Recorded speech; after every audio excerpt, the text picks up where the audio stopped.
Samantha Mendoza and I'm a PTA student from Cerritos College. Today I'm going to be showing you different posture alignments. So first, standing posture. The front and the back are merely the same. Just visualize an imaginary line going through the midsection of your body, and that's called the sagittal plane. Now from the side view, this is called the plumb line, is where the ear, the shoulder, the hip, the knee, and the ankle should be aligned, and that'd be considered a good posture. Right here, then next we can go into finding neutral spine. So I'm going to show you two extremes of the hip movements or hip motions, and then somewhere in the middle, that's where you find neutral spine. So if you excessively go forward, anterior tilt, then here is a posterior tilt, somewhere right in the middle, that would be considered my, well, in this case, this is my neutral spine. Okay, next we'll be showing you sitting posture as well as good ergonomics for the workstation.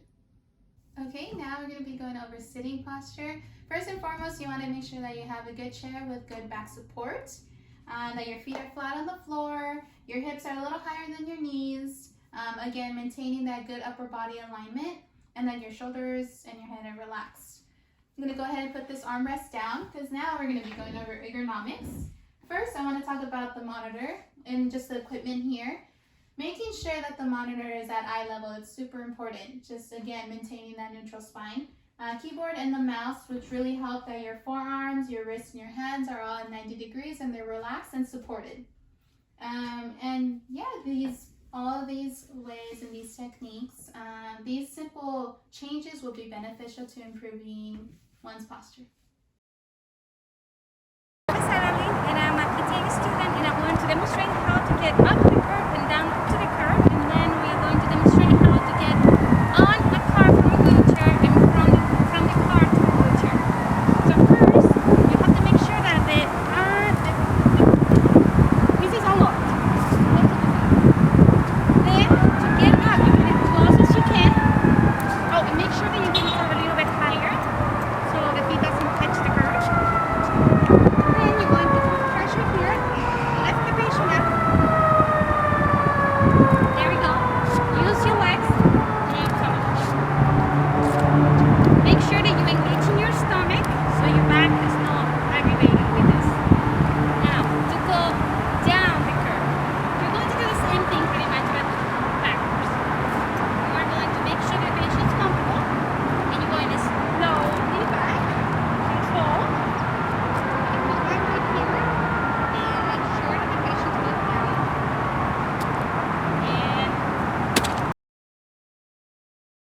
Okay, so now I'm going to show you how to get from the wheelchair to the car. So first, you get it as close as you can to the car.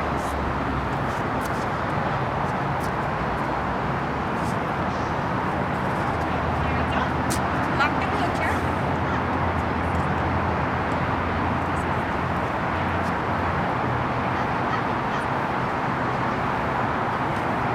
Then make sure you're going to get the leg rest out. So there is not much space for me, but not bad. You can either take this out, like this. And this one is so we have more space. Make sure that the patient has a gait belt. Very important. And then, the patient is going to be as far as they can from the wheelchair. You make sure that if the patient is weak in their legs, put your knees around them so that the patient doesn't collapse. Then you're going to grab the patient, ask the patient to lean a little bit forward towards you. And either the patient can put his arms over arms in my neck and go 1, 2, 3, come up. And then she's going to lift.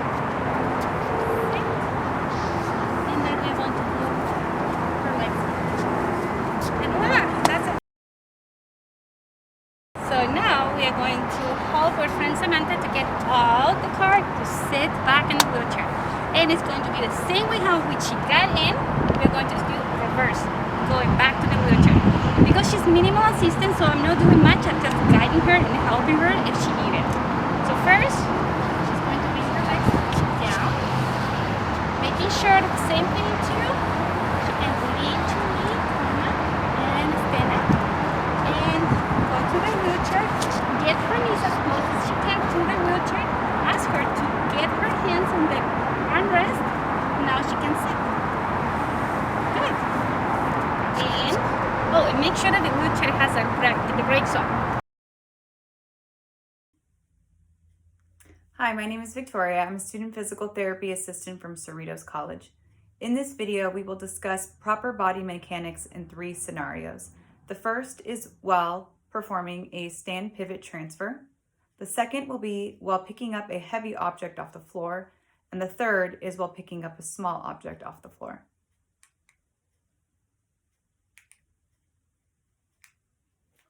So in this first demonstration, we'll be showing you the stand pivot transfer. My patient is minimal assistance, which means he can do 75% of the work. I want to keep him safe, but I also want to keep myself safe and protect my body. So to start, I'm going to have him scoot forward. Good, good. So you're kind of at the edge there, and I'm going to kind of get into a nice kind of squat stance, like a AP stance. So we say like anterior, posterior. So I have one leg kind of here in the front, and I'm blocking his knee. So he's not going to go anywhere if there's any sort of instability. Okay, I have the gait belt on just for safety. And Chris, I'm going to have you lean forward. So bring your nose over your toes. Good. You can put your hand right here, and we're going to push up. So he has his hand on the bed. Just kind of push up here. Good. And go ahead and pivot. So now you start to pivot your feet. Good, good, good. And then you can bring one hand back to the bed where you're going to sit and slowly start to sit down. Good. I had his knee blocked the whole time just for stability and support. And I guided him to put his hand kind of on the bed where we were going, just to ensure he kind of has his footing and knows the direction we're headed. In this demonstration, we will show proper body mechanics while lifting a heavy object off the floor. First, get close to the object. Bring your feet about shoulder width apart, and you're going to send your hips back as though you're sitting in a chair. Reach down to grab the object. Keep your head and your chest lifted the entire time to ensure proper spinal alignment and to protect your back. Keep the object close during the lift and while carrying. The same can be said while putting the object down. Keep the object close, send your hips back, squat down, and lower the object with control. This next technique is useful while picking up a small object off the floor. First, make sure you have something sturdy to hold on to. You're going to put a gentle bend in one leg and extend the other leg behind you and reach down to retrieve the object. It's important that the movement comes from the hip. There's a hinge at the hip to put down or pick up the object. Hi, my name is Marla, and this is my patient Samantha. So what I'm going to be showing you guys today is the log roll. So in order to do a log roll, the patient has to be seated, and you want to make sure their body goes down as a whole. So I'm going to have Samantha lean over first, brace herself to lower herself down slowly. And as she lays down slowly, I'm going to help her lift her legs, because you want them to be even. And then the next thing we're going to do is we're going to roll her as one. Her legs and her torso has to move all at the same time. Sometimes it's easier for patients to cross their hands and then roll and then adjust them to make them comfortable.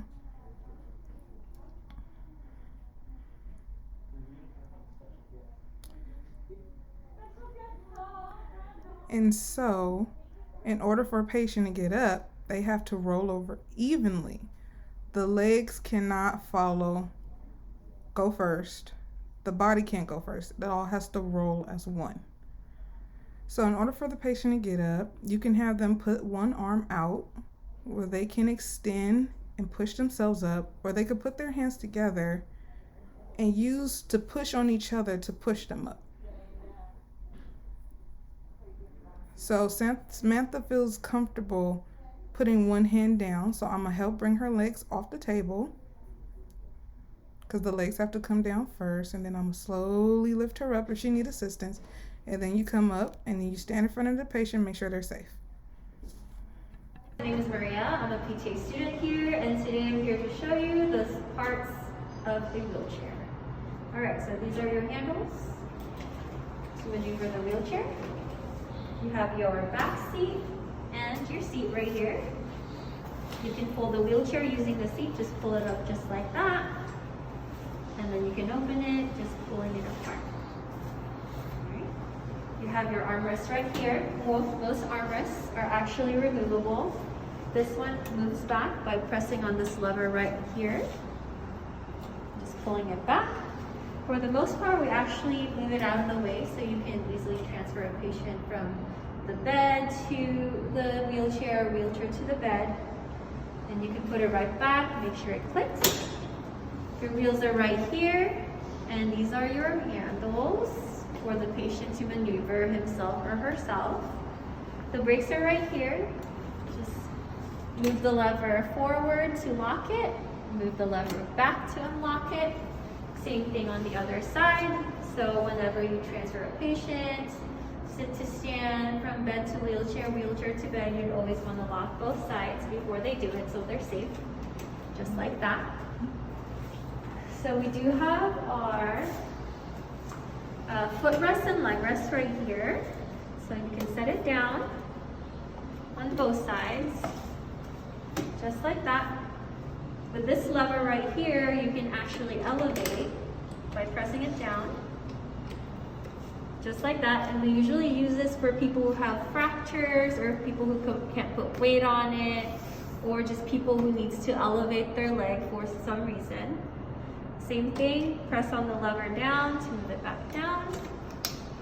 You can also move the footrest out of the way by pressing on this lever right here, or pulling it.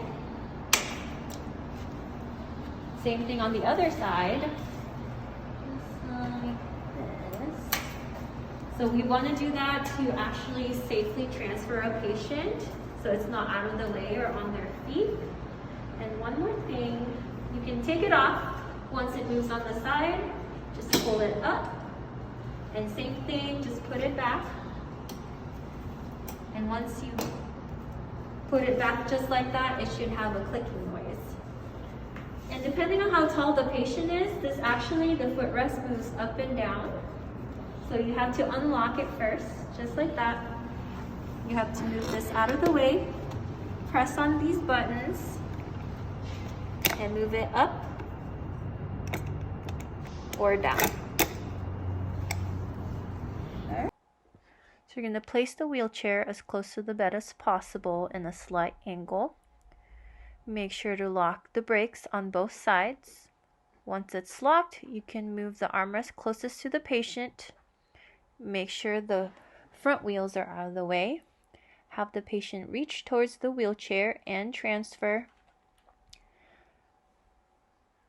Go ahead and unlock your brakes. Move the wheelchair back so you can place the footrest on both sides. Lock the brakes whenever you have to leave the patient, just for safety.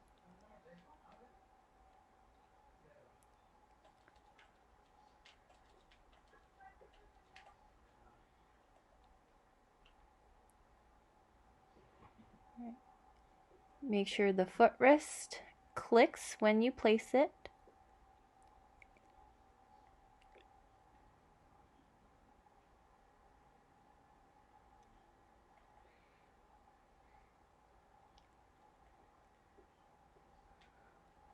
Always check for patient comfort, and make sure the leg rests are the right length for the patient as well.